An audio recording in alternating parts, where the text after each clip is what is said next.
ayan mga pare, oh, nagulat natin si sis. Yan ang pangpamasko nating handog ng paring Jerome TV.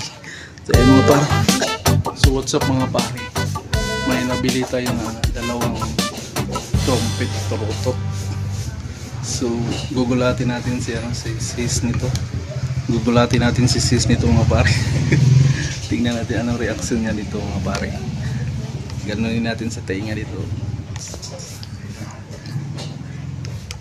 Naglalaba siya doon. Tingnan natin.